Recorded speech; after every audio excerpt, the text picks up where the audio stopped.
Ikaw ang Diyos na lumikha ng mundo. Ikaw ang Diyos ng bansang Israel, ang Diyos ni Abraham, ni Isaac at ni Jacob. Ang Diyos na tumawag sa amin sa ministry nito. Pinapasalamatan ka namin at pinupuri ka namin ngayong gabi sa patuloy na pagpaparanas mo sa amin ng iyong pagmamahal at katapatan.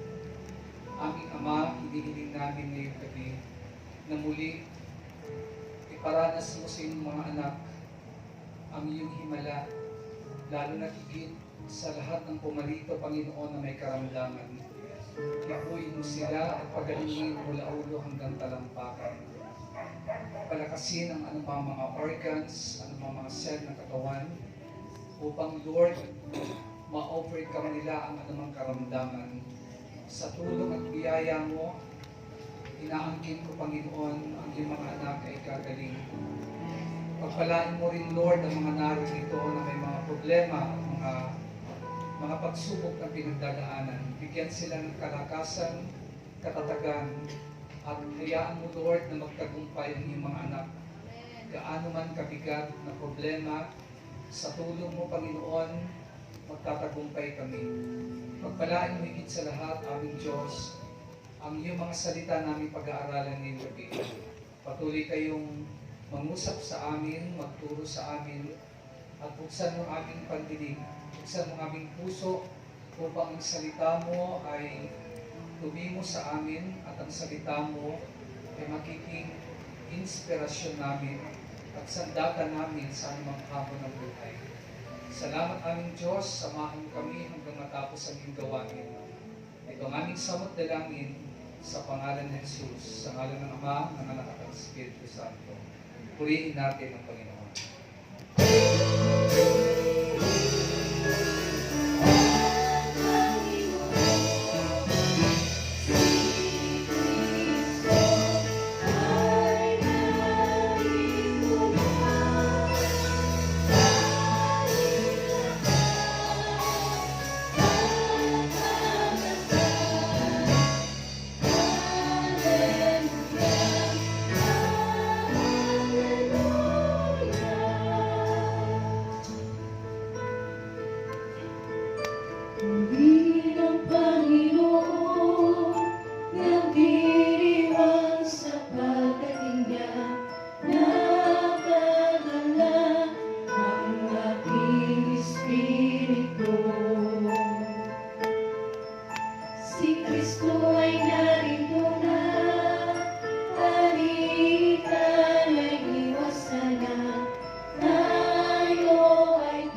ay mula sa unang aklat ng Samuel, Kabanata 17, talatang 45 hanggang 47. From the first book of Samuel, chapter 17, verse 45 to 47. Sumagot si David, ang dala mo ay tapat, sibat at pantusok, ngunit lalabanan kita sa pangalan ni Yahweh, ang makapangyarihang Diyos ng Israel na iyong hinahamak. Ngayong araw na ito ay ibibigay ka ni Yahweh sa aking mga kamay. Pababagsakin kita at pupugutin ko ang ulo mo, at ipapakain ko sa mga ibon at sa mga mapapangis na hayop ang mga bangkay na mga kawal ng hukbong Filisteo. Sa gayon, malalaman ng buong daigdig na may Diyos sa Israel, at makikita ng lahat ng narito na makapagliligtas si Yahweh kahit walang tabak at sibat. Kay Yahweh ang labanan ito, at ibinigay na niya kayo sa aming mga kamay. Mga magulang at kapatid, ito po ang mga salita ng Panginoon. Salamat sa Diyos. Purihin muli natin ang Panginoon, natin sa mga pag-ito ko mga ikulang, tapos na tayo. Hindi po bang bago tayo magsimula ay pakikreate naman yung person beside you? Pakibati naman na gandang gabi, sister, brother. Gabi, sister. Gabi, Tingnan mo sister. sa mata. Gabi, Ganito kaaway. mga gwapat. Good evening. Mga gwapat, Good gwapat. evening. Walang pala dito mga kwarto. Okay. So mga kapatid, ngayong gabi, ang ating pong binasa ay isa sa mga famous na passage sa Bible. At marahil kahit nung elementary kayo at yung mga sa Sunday school, alam yung story ko about David and Goliath. Pero mga kapatid, alam nyo, kahit common na story at kumbaga sabihin na natin, palagi natin naririnig, pero alam natin na may iba't ibang aral na pinapakita ko sa inyo. Amen? At ngayong gabi mga kapatid, sa ating binasa, nung magharap si David at si Goliath, ang nakikita ni Goliath hindi yung laki ni, ang nakikita ni David hindi yung laki ni Goliath, kundi ang nakikita niya yung laki ng Diyos. Ulitin ko, nung magharap si David at si Goliath, ang nakikita ni David, hindi yung laki ni Goliath, hindi yung higante, kundi nakikita ni David yung laki ng Diyos. Ang topic ko ngayong gabi, pinamagatan kong, what do you see, giants or God? Ito yung ating topic. What do you see, giants or God? Pag nakaharap ka sa pangarap mo, anong nakikita mo? Higante o ang Diyos? Pag nakatingin ka sa future mo, ano ang nakikita mo? Giants or God? Pag mayroon kang gustong maabot, mayroon kang minimithi, may pangarap ka, at habang tinitingnan mo ito, anong nakikita mo? What do you see? Giants or God? Pag tinitingnan mo yung pitaka mo, anong nakikita mo? Higante o ang Diyos? Amen? Pag tinitingnan mo yung pamilya mo, ano nakikita mo? Especially pag mayroon kang anak na patugan, no, anak na hindi sumusunod sa iyo, nakikita mo, higante o ang Diyos? So mga kapatid, itong ating pag-uusapan ngayon, sapagkat maraming tao, pag nakaharap sila sa pangarap nila, ang nakikita lang nila yung problema, hindi yung magagawa ng Diyos. Amen? Meron nga nagsabi, focus on giants and you will stumble. Focus on God and your giants will tumble. Tumingin ka sa higante, matitisod ka. Pero tumingin ka sa Diyos, ang higante mo ang matutumba. Focus on giants and you will stumble. Focus on God and your giants will tumble. Gugulong siya. Amen. Mga kapatid, every one of us has promised land, and every promised land has its giants. Every blessings has its challenges. Lahat tayo may lupang pangako. Lahat tayo may pangako si Lord. At lahat ng lupang pangako may higantihan. Napansin niyo?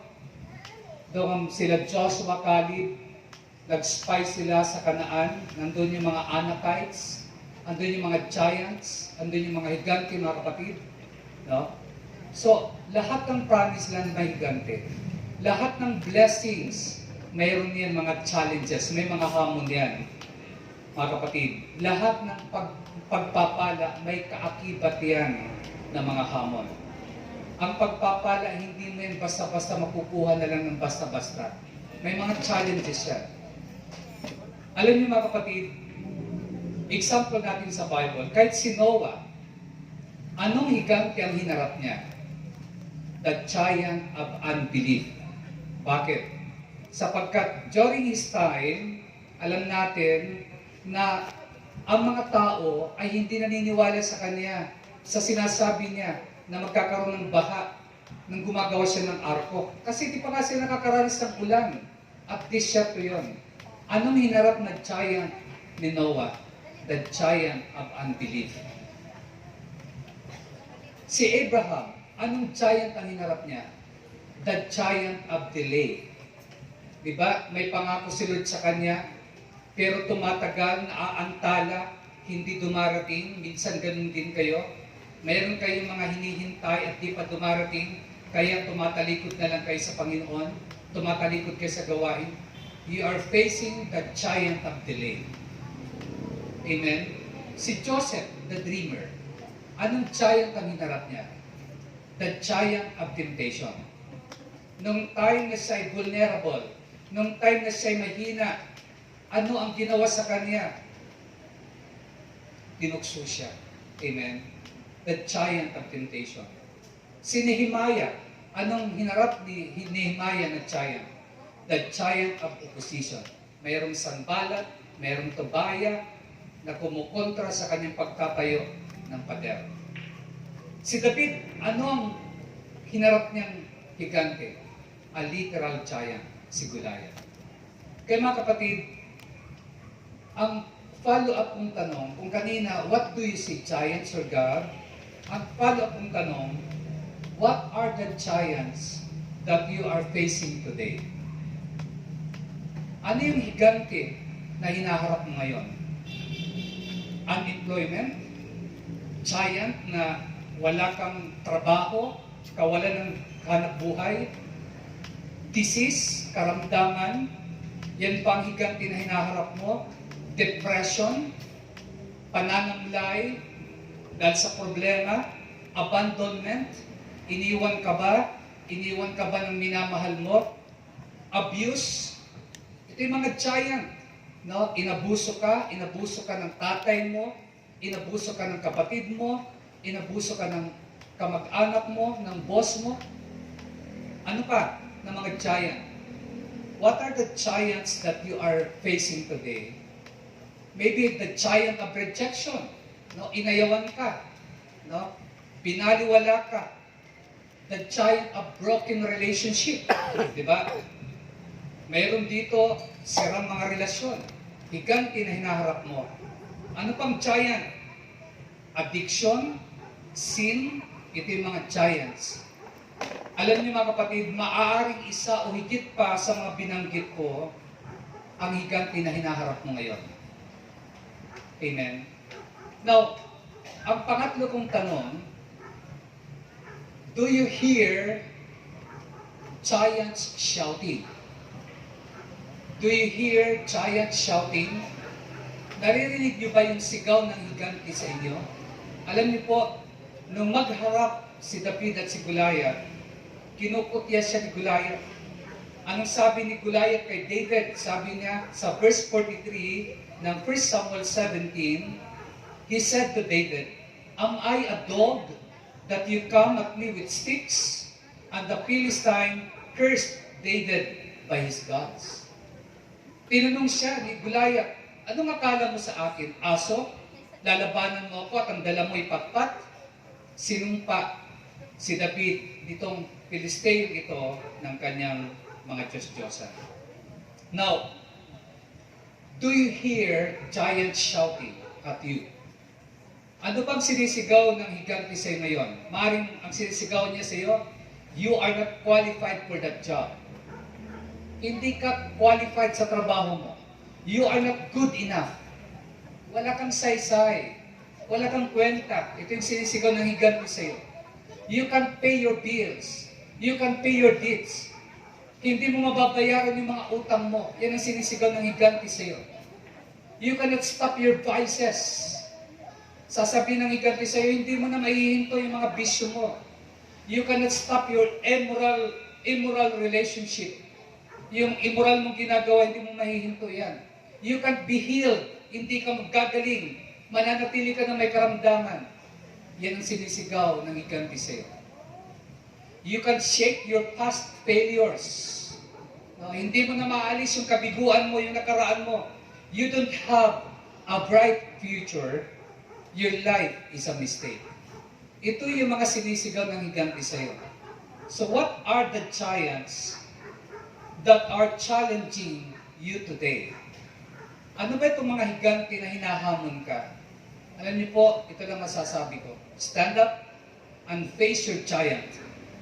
Face your giant by the same tactics that God has given to David. Harapin mo ang higante mo. Harapin mo ang anumang hamon sa buhay mo.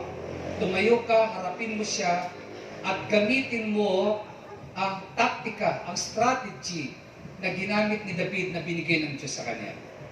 At ngayong gabi, mayroon tayong matututunan na ginamit ni David na taktika paano niya hinarap si Goliath. At ito ay magtuturo sa atin, David taught us how to face our own giants with the same tactics that God given to David. Meron pong 5 na aral tayong titingnan dito at makikita sa ating passage na ito, mga kapatid. Number 1, mga kapatid, na ginawa ni David na dapat mong gawin, makikita natin sa verse 37. When you are facing your giant, ito pong dapat mong gawin. Plug in to the source of power. Plug in to the source of power. Kumonekta ka sa pinanggagalingan ng kapangyarihan. Mababasa natin sa 1 Samuel 17:37, anong sabi ni David? The Lord who delivered me from the paw of the lion and from the paw of the bear will deliver me from the hand of this Philistine. So Saul said to David, go, and the Lord be with you. Ang sabi ni David, iniligtas ako ni Yahweh mula sa mga panga ng leon, mula sa mababangis na mga usok, iniligtas din niya ako sa kamay ng mga Pilisteo yon.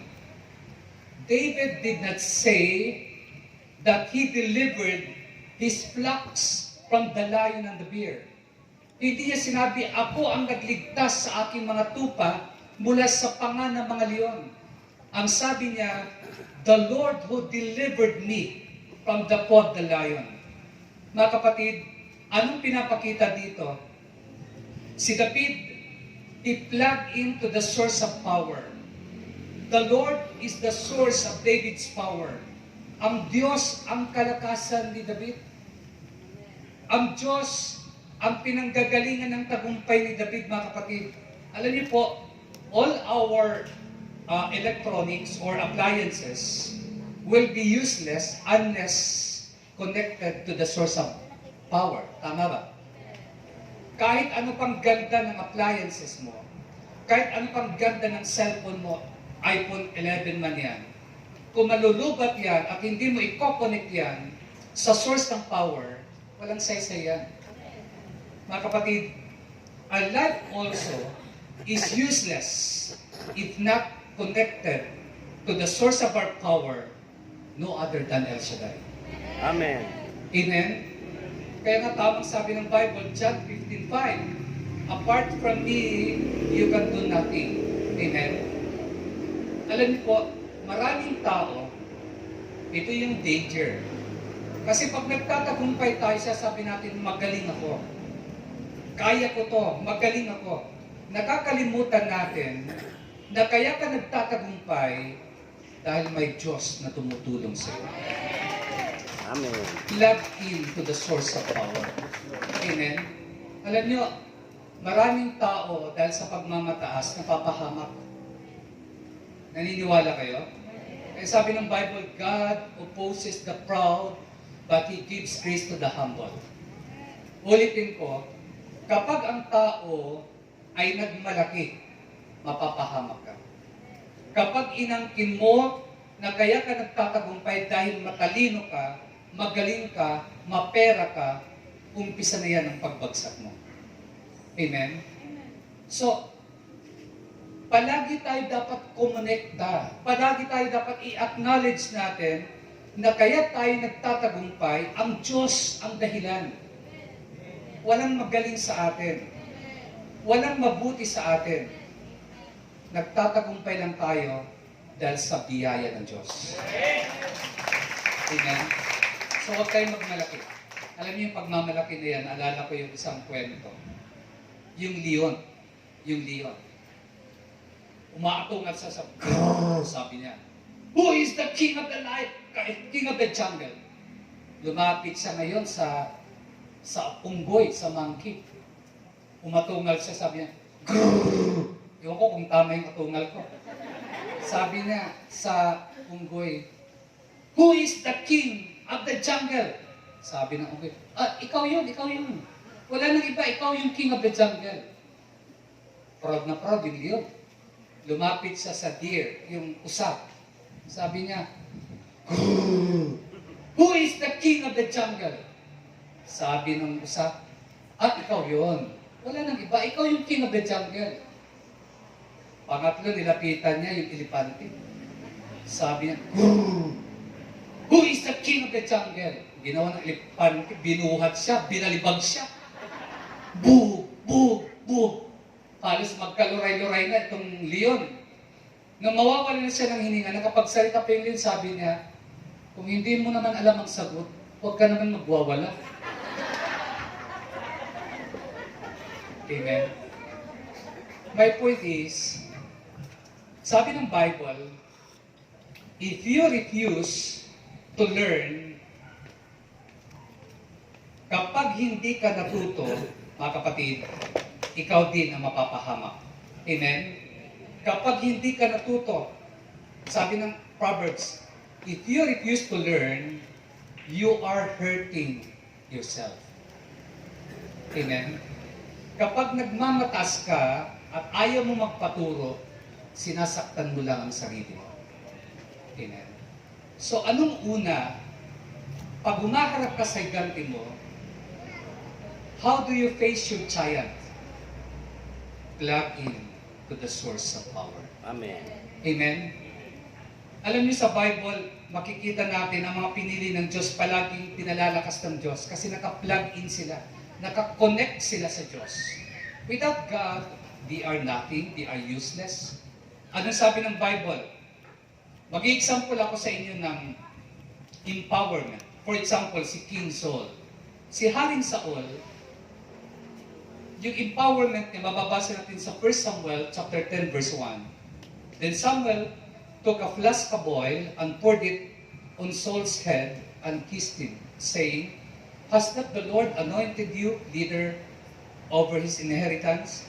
And the Spirit of the Lord will come upon you in power, and you will prophesy with them, and you will be changed into a different person." Bumaba ang Espiritu ng Diyos sa buhay ni Haring Saul at lumakas siya by empowerment. Bakit? Ang anointing, yung oil na binuhos kay Haring Saul, ito yung nag-plug in sa kanya, sa source ng power. Yung power of God. Pero hindi nagtagal, this anointing, this empowerment of God to Saul has been forfeited. Na-forfeit po ito, bakit? Dahil sa kanyang deliberate commission of sin. Sinadya niyang magkasala, sinadya niyang magrebelde, sinadya niyang sumuway sa Diyos. Kaya di kalaunan, binawi ng Diyos yung empowerment sa kanya. Another example, the empowerment of David, not only kay Saul. 1 Samuel 16:13, so Samuel took the horn of oil and anointed him in the presence of his brothers. And from that day on, the Spirit of the Lord came upon David in power. Nung kinuha ni Samuel ang sisidla ng langis at binuhusan niya si David ng langis sa harapan ng kanyang mga kapatid, nilukuban si David ng Espiritu ni Yahweh. Mula noon, sumakanya na ang Espiritu ni Yahweh. At sabi ng 1 Samuel 18:14, in everything he did, he had great success because the Lord was with him. Lahat ng kanyang gagawin ay nagtatagumpay dahil sumasa kanya si Yahweh. Hindi ka magtatagumpay kung hindi sumasayo ang Panginoon. Amen. Tandaan mo yan. Kahit matalino ka pa, kahit magaling ka pa, kahit mapera ka pa, kung wala ang Diyos sa buhay mo, magkakapera ka, pero punong-puno ng kalungkutan ng buhay mo. Walang meaning. Amen? Kaya ba kapatid, plug into the source of power. Kumonekta ka. Ikabit mo ang sarili mo sa pinanggagalingan ng kapangyarihan. Empowerment. Katulad ni David, katulad ni Saul na inalis din sa kanya. Hindi lamang si Saul, hindi lamang si David. The empowerment of Christians. Sabi ng Bible, Acts 1:8. Acts chapter 1 verse 8. But you will receive power when the Holy Spirit comes on you, and you will be my witnesses in Jerusalem, in all Judea and Samaria, unto the ends of the earth. Amen? Tatanggap kayo ng kapangyarihan pag bumaba ang Espiritu Santo sa inyo. Ang empowerment ay hindi lang kay Saul. Ang empowerment ay hindi lang kay David. Ang empowerment ay para sa ating lahat kapag nakakonekta tayo sa Diyos dito. Amen. The Holy Spirit will come upon us. I-empower tayo ng Panginoon. At kahit anong problema, kahit anong higanting harapin mo, magtatagumpay ka. Amen. Mga kapatid, ito po, tatandaan natin, plug in to the source of power. Si David, inamin niya na ang kanyang tagumpay ay hindi galing sa kanya. The Lord who delivered me from the paw of the lion and from the paw of the bear. Sabi niya, ang Diyos ang nag-deliver, ang Diyos ang nagligtas sa akin. Number 2, na ginamit ni David, mababasa natin sa verse 38 of 40. Choose the right weapons. Choose the right weapons. Piliin mo yung tamang sandata at armas. Sabi ng verse 38 to 40, si David ay kumuha ng bato. 5 bato na makikinis. Ito yung sasabi natin, pumili ka ng tamang sandata. Now, anong pinili na sandata ni David? Sword ba? Spear ba? Javelin ba? Hindi. Di nga niya nang isuot niya, binaba niya nabibigatan siya. Ang ginamit niya, isang sling at stones. Amen? Ano lang, tirador lang ang kinuha niya. Ito yung tama para sa kanya. At 5 bato, mga kapatid. Choose the right weapon. Now, 5 bato ang ginamit ni David. At ito ay mayroong sinisignify na 5 bato na pwede nating gamitin sa ating pagharap kay Goliath. Sa ating pagharap sa ating mga giant. Giant of sickness, giant of depression, giant of vices, giant of sin. Amen? Mga kapatid, ito yung 5 bato. Number 1, nandito tayo sa choose the right weapon. Number 2 pa lang tayo. Una, plug into the source of power. Pangalawa, choose the right weapon. At sa weapon na ito, 5 bato ang kinuha ni David. At meron itong sinisignify sa atin. Ang unang bato na gagamitin mo at ginamit ni David, the stone of the past. The stone of the past. Anong ibig sabihin the stone of the past? Yung bato na nakaraan. Sinabi natin to kasi Sa verse 37, pakinggan nyo. Sabi ni David, "The Lord who delivered me from the paw of the lion and the paw of the bear will deliver me from the hand of this Philistine." Ginamit ni David ang naranasan niya dati kung paano na siya niligtas ng Diyos, ay gusto niyang ipaalala na ang Diyos ay hindi nagbabago noon, ngayon, magpakailanman. Ibig sabihin, mga kapatid, lahat tayo, mayroon tayong magagandang karanasan sa Diyos. Lahat tayo may mga himalang naranasan sa Panginoon. Andun yung pinagaling ka ng Diyos. Andun yung tinugon ng problema mo. Andun yung inayos ka ng Diyos. Andun yung time na malapit ka ng mamatay pero binuhay ka ng Diyos. The stone of the past, gamitin mo ito sa higanti mo. Sabihin mo ko, ang Diyos noon, hindi ako pinabayaan hanggang ngayon, hindi niya ako pababayaan. Because He is the same God, yesterday, today, and forever. Use the stone of the past. Anong sabi ng 1 Chronicles 16:12? Alam niyo ako po, pag ako'y nangihina, inaalala ko lang yung mga ginawa ng Diyos sa buhay ko. Paano niya binago ako, paano niya binihisan ako, paano ang pangit ng itsura ko noon, kahit ngayon, kahit paano, umuki-okay na. Ang daming inayos ang Diyos sa buhay ko, mga kapatid. Pag inaalala ko yun, nagpapalakas yun. Use the stone of the past. Katulad ni David, sinabi niya, kung paano ko niligtas noon ng Diyos na ito sa kuko ng mga leon. Amen? Ililigtas din niya ako ngayon. 1 Chronicles 16:12. Remember the wonders He has done, His miracles, and the judgment He pronounced. Remember the wonders He has done. Marami sa atin nakakalimot. Amen? Marami sa atin nagkakaroon ng amnesia. Nakakalimutan natin ang mga ginawa ng Diyos kasi nakatingin tayo sa problema. Amen? Marami sa atin may memory gap. Kailangan uminom ng ginkgo biloba. Amen? Nakakalimutan natin ang mga ginawa ng Panginoon. Pag may problema, complain dito, complain doon, reklamo dito, reklamo doon, hindi mo naaalala ang mga ginawa ng Diyos sa buhay mo. Kung bibilangin mo ang mga blessing, mas marami ang blessing kaysa sa problema mo. Amen. Mas marami siyang ginawa maganda sa iyo kaysa sa pangit na nararanasan mo ngayon. Remember the good days. Amen? Remember the wonders He has done, sabi ng 1 Chronicles 16:12. His miracles. Inyong alalahanin ang mga kamanghamanghang niyang gawa, ang matuwid na paghatol. So the stone of the past. Ang pangalawang bato na ginamit ni David na magsisignify sa atin, the stone of prayer. The stone of prayer. 1 Samuel 30 verse 6. David was greatly distressed because the men were talking of stoning him. Each one was bitter in spirit because of his sons and daughters. But David found strength in the Lord his God. But David found strength in the Lord his God. Sabi ng Bible, natagpuan niyang kalakasan sa Diyos. Kailan? Nung si David ay manalangin. Alam niyo, bakit kayo nanghihina? Nakakalimutan niyo na mag-pray? Amen? Pag tulog, shortcut, Lord, salamat po. Tulog, hilik agad. Wala nang prayer.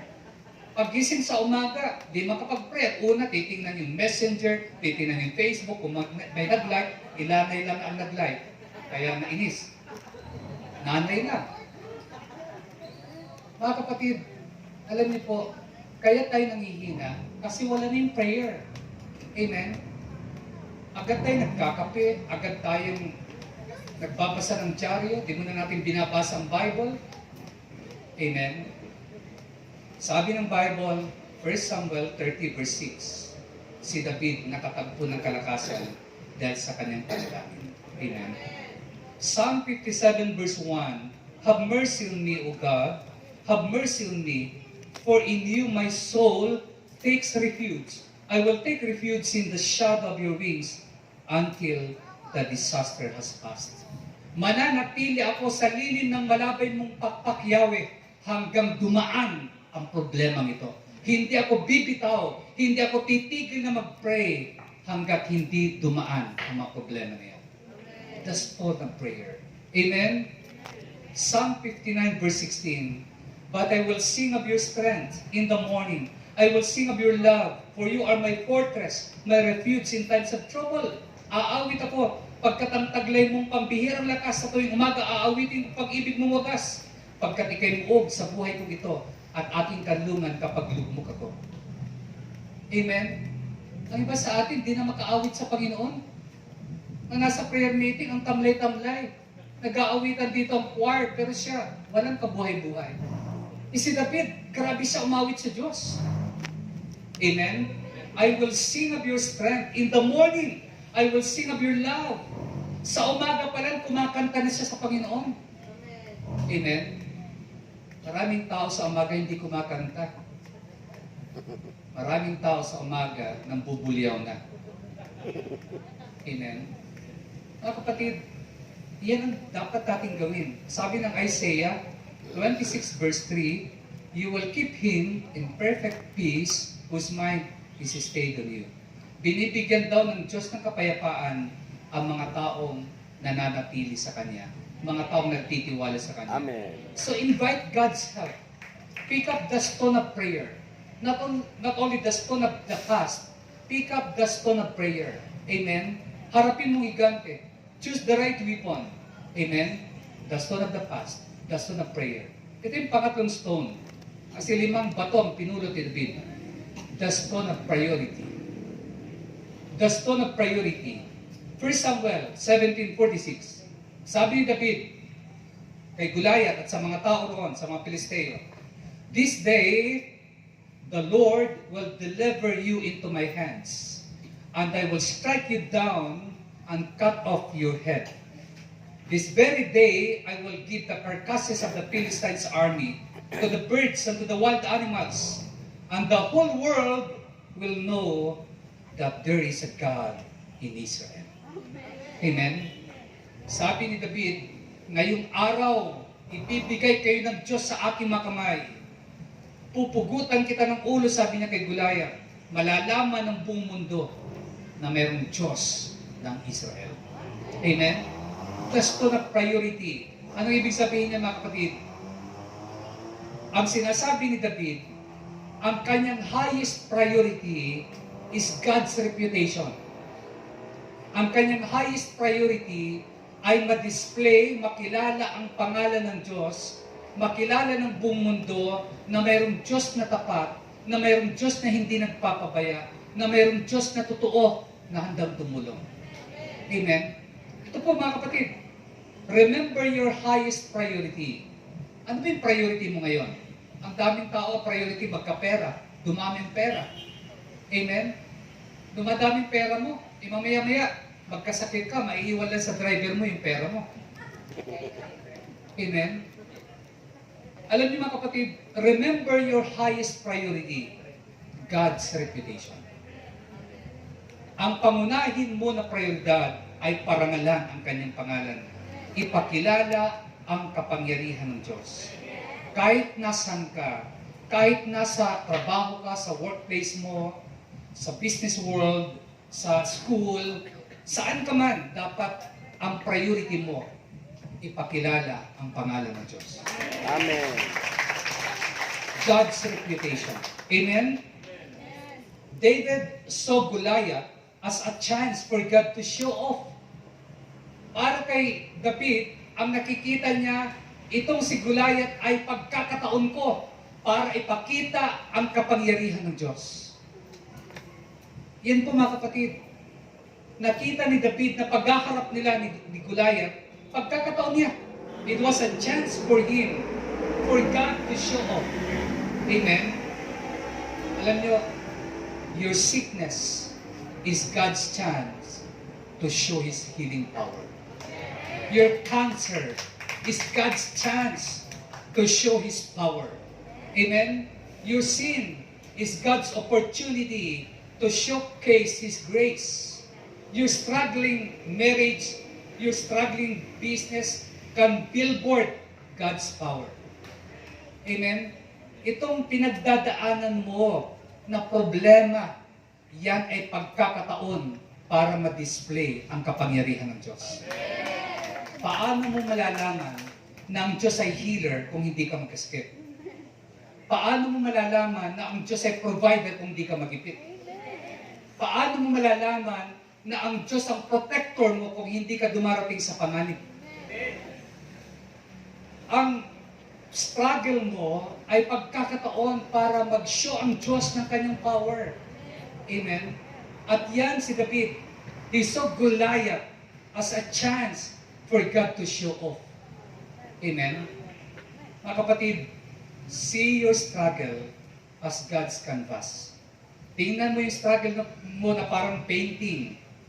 Painting ng Diyos sa buhay mo na mayroong multicolored supreme power of God na ang mga struggles mo, mga problema mo, parang painting ni Lord na isang araw maganda ang kalalabasan. Ibig sabihin, kahit anong problema pinagdadaanan mo, kapag kasama mo ang Diyos, maganda magiging outcome mo. In all things, God works together for good to those who love Him. Romans 8:28. Amen? So mga kapatid, the stone of prayer, the stone of the past, amen, the stone of priority, and the stone, number 4, the stone of passion. Passion. Pag sinabing passion, andun yung sinakbo ng damdamin, andun yung puso. Alam nyo, ang taong may passion, yun ang gasolina niya, yun yung fuel niya para magtagumpay. Kung wala kang passion, hindi ka magtatagumpay. Bakit may mga galing na artist? Kasi may passion sila sa pagiging artist. Bakit may mga galing na singer? May passion sila sa pagkanta. Bakit may mga ginagamit ng Diyos na mga mahuhusay na mga ministers? Katulad ni Brother Mike, may passion siya sa kanyang paglilingkod. Mga kapatid, si David, meron siyang passion. 1 Samuel 17:32, and David said to Saul, Let no man's heart fail because of him. Your servant will go and fight with this Philistine. Sabi niya kay Haring Saul, hindi po tayo dapat masiraan ng loob dahil sa Pilistiyong ito, ako po ang lalaban sa kanya. Alam niyo, sino ang pumusta kay David? Who bet on David? Not the Philistines, not the Israelites, not even his brothers, but God did. Amen? Sino ba ang naniwala kay David? Wala. Kanyang mga kapatid, di naniwala sa kanya. Pero alam niyo po, pag may pinapagawa ang Diyos sa iyo, ibig sabihin niyan, naniniwala ang Diyos na magagawa mo yun. Amen? David ran to his giant, to Goliath. Tumakbo siya dahil may passion siya. Do the same. Kung may passion ka sa paglilingkod, harapin mong higanti mo kasi confident ka na mananalo ka. Amen? The stone of prayer, the stone of the past, the stone of priority, the stone of passion, at ang panglimang stone, the stone of persistence. Bakit 5 bato ang ginamit ni David? 5? Marahil, kasi pag hindi tumama yung isa, may 4 ka. Ano ibig sabihin niya mga kapatid? Ibig sabihin niyan, hindi siya susuko. Hindi niya susukuan ang kanyang higante. Ang lesson sa atin, never give up. Gamitin mo ang stone of persistence. Pag may giant sa harapan mo, never give up. One prayer might not be enough. One apology might not do it. You may get knocked down at a time or two, but don't quit. Keep loading the stones. Huwag kang sumuko. Nabigo ka ngayon? Sige lang, laban lang. Pumulot ka ulit ng bato. Isang araw, tatamaan mo rin yan. Hindi yung numero na tatamaan ha. Tatamaan mo rin ang higanti mo. Tatamaan mo ang higanti mo. Never give up. Amen? Don't quit.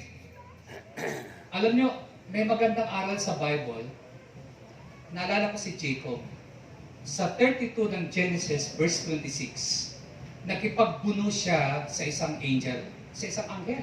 Isipin mo, makikipagbuno ka sa anghel? Mananalo ka ba doon? Anghel yun.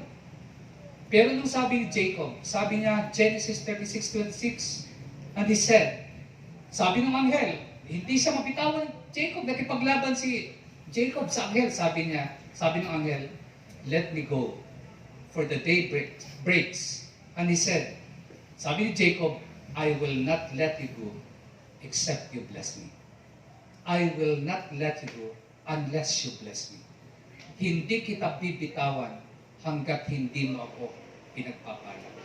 Alam niyo mga kapatid, ito dapat ang ating buhay. Yung persistent tayo, na hindi ka bibitaw sa Diyos hanggat hindi mo nakakamit ang pagpapala. I will never let you go unless you bless me. Amen? Persistent. So, plug into the source of power, choose the right weapons. Number 3, na ginamit ni David, keep your eyes on focus. Keep your eyes on focus. Verse 41 to 47. Ituon mo ang iyong paningin sa Diyos. Ang sabi ng verse 47, all those gathered here will know that it is not by sword or spear that the Lord saved. For the battle is the Lord, and He will give all of you into our hands. Makikita ng lahat ng narito na makapagliligtas si Yahweh, kahit walang tabak at sibat, kay Yahweh ang labanan ito at ibinibigay niya kayo sa aming mga kamay. Do not be disturbed by the giant. Ang taong may focus, hindi mababalisa sa mga higanting hinaharap niya. Amen? Hindi siya mababalisa sa karamdaman. Hindi siya mababalisa sa kawalan, sa kagipitan. Do not be disturbed by the giant. Anong sabi ni David? Verse 26, David asked the men standing near him, who is this uncircumcised Philistine that he should defy the armies of the living God? Sino ba itong hindi tuli na ito? Na uncircumcised ito? Na hahamakin ng Diyos? Amen? Ang hugbo ng Diyos sa buhay. At sabi niya, let no one lose heart on account of this Philistine. Your servant will go and fight him. Huwag kayo mawawalan ng huwag kayo panghinaan ng loob. Lalabanan natin siya. Do not be disturbed by the giant. Do not be discouraged by the detractors. Huwag kang panghihinaan dahil sa mga sinasabi sa iyo. Alam niyo po ba, kapag may mga pangarap kayo, mayroon yan magsasalita sa inyo na hindi maganda. I-underestimate kayo. Amen? Mga detractors. Mayroon yan hihila sa iyo pababa. Normal yan. Ito nga si David, di ba? Nung pumunta na siya doon sa digmaan, nandun si Goliath, nakita siya ni Eliab, yung kanyang kuya, yung panganay. Anong sabi ni Eliab sa kanya? Sabi ni Eliab, basahin natin. 1 Samuel 17:28, when Eliab, David's oldest brother, heard him speaking with the men, he burned with anger at him and asked, why have you come down here, and with whom you did lead those few sheep in the desert? I know how conceited you are and how wicked your heart is. You came down only to watch the battle.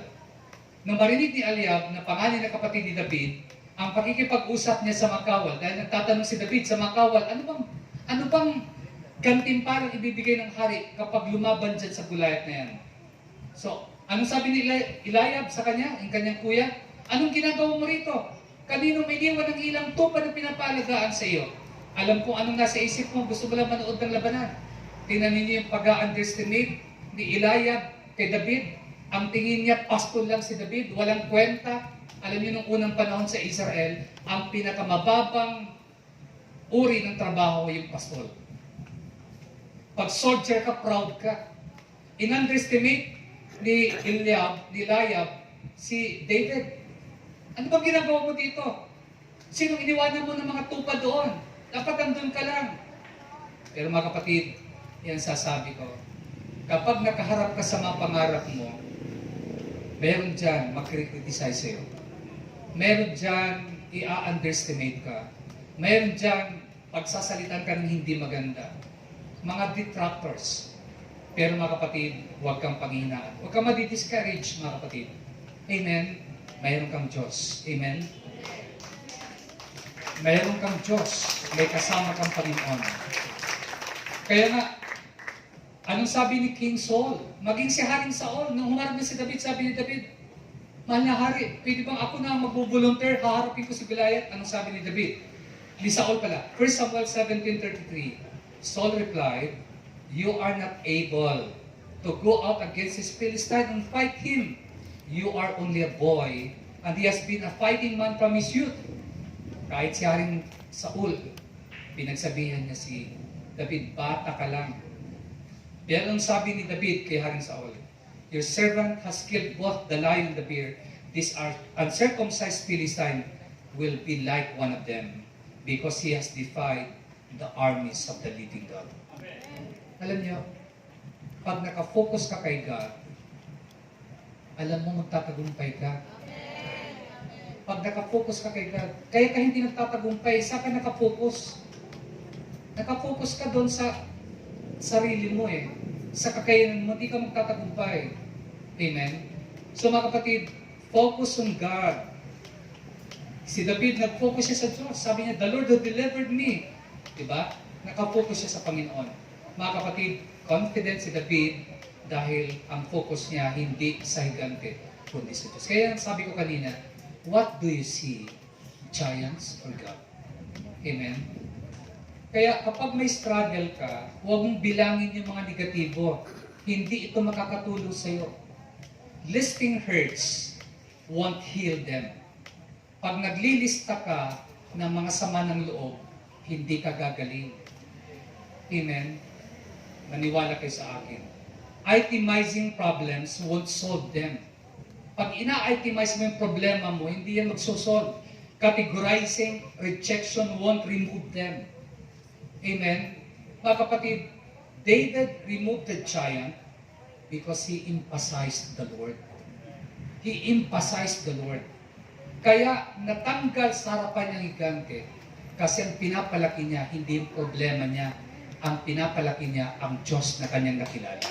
Amen. Likewise, mariremove niyo ang anumang giant sa inyong harapan kung i-emphasize niyo ang Panginoon. Plug into the source of power. Number 1, choose the right weapons. Number 2, keep your eyes on focus. Number 3. Number 4, seize divine opportunity. Seize divine opportunity. Pag sabing seize, yung sunggaban mo ang galing sa Diyos na pagkakataon. Yung divine opportunity. Verse 48 to 50, as the Philistines moved closer to attack David, he ran quickly towards the battle line to meet Goliath. Reaching into his bag and taking out a stone, he slung it and struck the Philistine on the forehead. The stone sank into his forehead and he fell face down on the ground. Nagpatuloy ng paglapit si Goliath, patakbo siyang sinalubong ni David sa lugar ng labanan, dumukot siya ng bato sa kanyang supot, tinerador niya si Goliath, tinamaan ito sa noo, bumaon ang bato roon. Si Goliath ay napasubsob at bumagsak sa lupa. Mga kapatid, ito yung sasabi ko. Sunggaban mo ang pagkakataon. Kapag may opportunity na pinapakita ang Diyos sa iyo, sunggaban mo. Amen? Kaya si David, tumakbo siya papalapit kay Goliath. Hindi siya natakot. Alam niyo, maraming pwedeng gamitin o mag-volunteer na humarap kay Goliath. Mag-mention ako ng ilan lang. Una, si Eliab, sabi ko nga. Si Eliab, sundalo siya. At hindi lang yon, si Eliab ay magiting na lalaki, yung kuya ni David. No? In fact, napagkamalan pa nga siya na siya ang hari, ang magiging hari. Sabi ni Prophet Samuel nung dumating, you could be the next king of Israel. Kasi malaki si Eliab. Pero, bakit hindi si Eliab ang humarap kay Goliath? Si David din naman kasama doon, mga kapatid. Itong lesson. God can use ordinary men to do great things. Great things for God if He will trust God. Magagamit ng Diyos kahit yung mga ordinary men kapag sila'y nagtiwala sa Diyos. They will do great things if they will trust in God. Amen? Not only Eliab, si Saul, hari siya. Alam niyo nung unang panahon, pag may mga digmaan, Ang palaging mamumuna niyan, king, hari yan. Pero nasaan si Haring Saul? Nung si Goliath naghahamon, nasa tolda, nasa tent. Amen? Ito yung aral dito. Leaders by position will hide when problems come. But anointed leaders will see giant problem as an opportunity to show the power of God. Ang mga taong kahit leader pa yan, kung wala ang Diyos dyan, magtatago yan pag may problema. Pero yung mga anointed ng Diyos, haharapin ang problema, ipapakita nila na may Diyos na tumutulong kahit gaano kalaki ang problema. Amen? Yan po pinapakita dito. Mga kapatid, yan po. Another example, possible volunteer na pwedeng umarap kay Goliath, hindi lamang si Haring Saul, hindi lamang si Eliab, si Jonathan. Alam niyo si Jonathan? Anak ni Saul, warrior din to. Pero, nung time na ito, humarap ba siya kay Goliath? Tahimik siya. Pero pagiging tahimik niya tama, makinig kayo. There is wisdom in keeping silent and waiting for God to move than to make a haste fight without God's leading. Alam nyo, may wisdom yung manahimik ka at maghintay kung wala pang sinasabi ang Diyos. Huwag kang mag-apura na lumaban kung walang leading ang Panginoon. Ito si Jonathan, tahimik siya. Kasi maraming tao, sugod lang ng sugod. No? Nagustuhan yung babae, sugod ng sugod, mag-aasawa ka agad. Dahil sugod ng sugod, anong nangyari? Naghiwalay din. Amen? Sugod ng sugod sa negosyo kasi namangha sa malaking kita. Ano nangyari? Naloko. Nabangkap. Alam nyo, huwag tayong sugod ng sugod. Mag-pray tayo. Maghintay tayo ng leading ni Lord. Amen? Katulad ni Jonathan na nahimik siya. He kept silent and wait on God. Amen? Mga kapatid, yan po ang aral na pinapakita dito. At si David, siya ang humarap. The outcome of the battle always depend on whose side God is. Alam nyo, 1 plus God will surely become the winner. 1 plus 1 equals 3. 1 plus God will surely become a winner. Kapag ikaw plus si Lord, plus si El Shaddai, maniwala ka, magtatagumpay ka. Amen. You will be a winner. Amen? Amen. At ang last, dito ako magtatapos mga kapatid, napahaba na ako. Ang last mga kapatid, no, hindi lamang yung plugging to the source of power, di ba yung sinabi ko kanina, choose the right weapon, di ba, focus on God. Ito po yung panglima. Cut off the enemy's head. Cut off the enemy's head. Pugutan mo ng ulo si Goliath. Pugutan mo ng ulo yung higante mo. Sabi ng Bible, 1751, patakbong lumapit si David, tumayo sa likod ni Goliath, hinugot ang tabak ni Goliath mula sa suksukan nito at pinugutan ng ulo. Mga kapatid, gusto mo magtagumpay sa higante mo? Cut off evil communications. Putulin mo yung masasamang usapan. Amen? Ang pag-usapan nyo yung magaganda. Huwag yung mga pangit, huwag yung mga negatibo. Cut off evil communication. Cut off bad habits and vices. Putulin mong bisyo mo. Yung bad habits na yan. Cut off pornography. Putulin mo ang panunood ng malalaswang panoorin. Hindi ka magtatagumpay sa giant of lust hanggat hindi mo kina-cut off yung pornography. Ako po, ang tagal ko nang pinutol yan. Dahil noon rapist ako. Nire-rape ko yung mga babae sa mata ko dahil mahilig ako sa mga pornographic materials. High school pa lang ako. Pero nung nakilala ko si El Shaddai, hindi na po ako tumitingin yan. Bakit? Sapagkat hindi mo mapagtatagumpayan yung higante hanggat tumitingin ka dyan, hanggat sumisilip ka dyan. Cut off the enemy's head. Amen? Amen. Cut off drug addiction. Cut off dishonesty. Cut off adultery and infidelity. Putulin mong pagtataksil. Amen? Mga kapatid, yan lamang po ang paraan para magtagumpay ka. Cut off the enemy's head. Amen. Amen? So, the next time the giants shout at you, you know what to do. Plug into the source of power, choose the right weapons, keep your eyes on the right focus, seize God's moment, and cut off the enemy's head. Tumayo tayo lahat.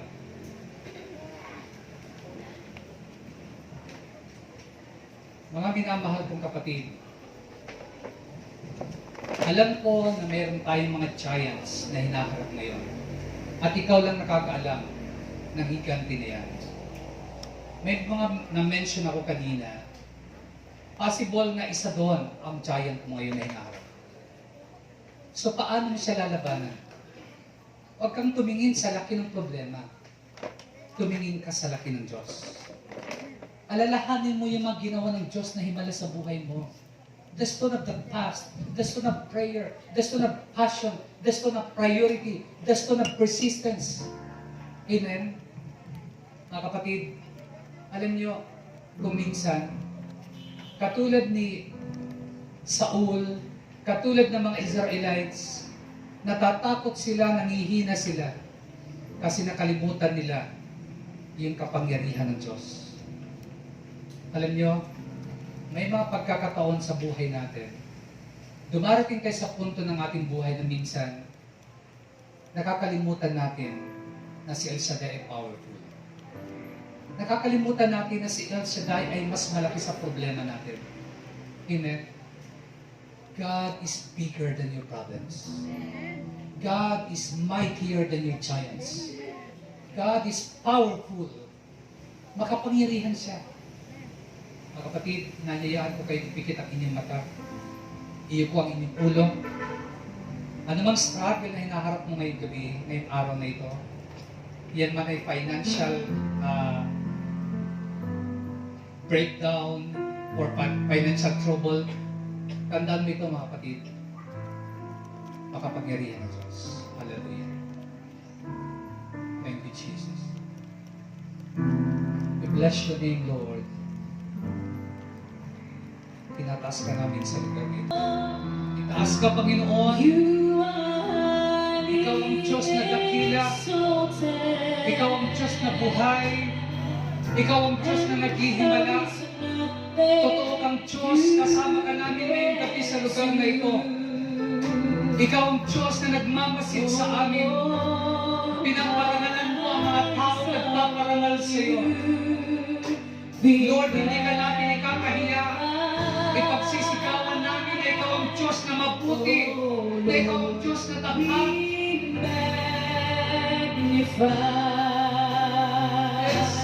Be magnified, oh Lord. Hallelujah. You are the Malaki ang Diyos na tinawag at na tumawag sa iyo. and there is Malaki ang Diyos na nakilala mo sa gawain ito. can't do. Oh Lord, my eyes are on you. Be magnified. Yes, Lord. Oh Lord, be magnified. Be magnified, Lord.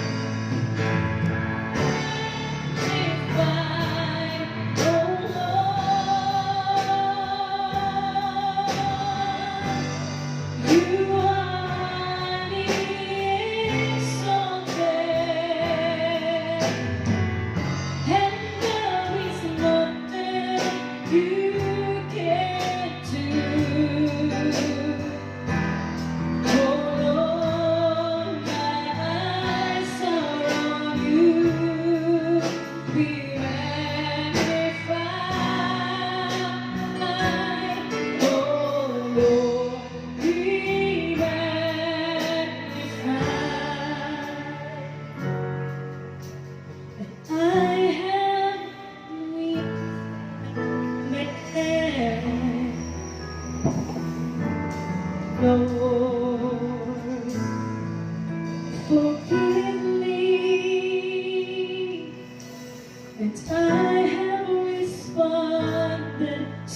them. Instead of your light and your mercy, but now, oh Lord, I see my wrong. Heal my heart and show yourself strong, and in my eyes and with my soul, oh Lord, be magnified, oh Lord, be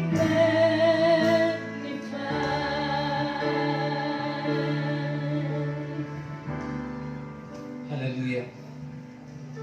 Brothers and sisters, i-claim natin ngayong gabi na magtatagumpay tayo sa lahat ng problema, Amen.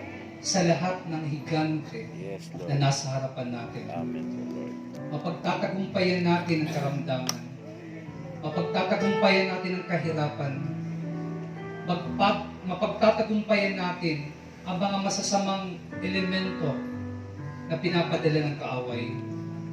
Dahil ang ating Diyos ay isang Diyos na makapangyarihan. Amen. Sa gabing ito, mananalangin tayo. Inanyayahan ko kayo itaas ang inyong mga prayer request at iba pa ninyo mga gustong ipag-pray ngayong gabi. Aming Ama na makapangyarihan sa lahat, sa pangalan ni Jesus ang iyong bugtong na anak, lumalapit kami ngayon gabi sa iyong harapan dahil naniniwala kami na ikaw ang Diyos na naghihimala. Yes, Lord. Ikaw ang Diyos na walang imposible sa iyo. Kung papaano naggapi ni David ang higante sa harapan niya. Inaangkin namin, Lord, sa tulong mo, sa biyaya mo, sa kapangyarihan mo, magagapi namin ang lahat ng sagabal Amen. sa aming buhay. Lahat, maging ang kasalanan, mapagtatagumpayan namin, Panginoon, at makakarating kami sa lupang pangako. Yes, Lord. Lord, ngayong gabi, dalangin ko anumang kahilingan ng iyong mga anak. Kayo po ang tumugon nito. Pagpalain mo kanilang mga prayer request. Pagpalain mo, Lord, ang kanilang mga handog sa iyong gawain, ang kanilang binibigay na love offering, na tithes, na pledges sa gawain ito dito sa PHCC 39 Bohol. Lord, ibalik mo sa kanila na gustong takal, siksik, liglig, maapaw pa.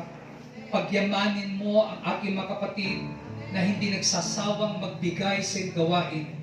Pagpalain mo kanilang mga negosyo, hayaan mo magkaroon ng expansion, mag-extend yung kanilang mga tent, Panginoon, in the name of Jesus.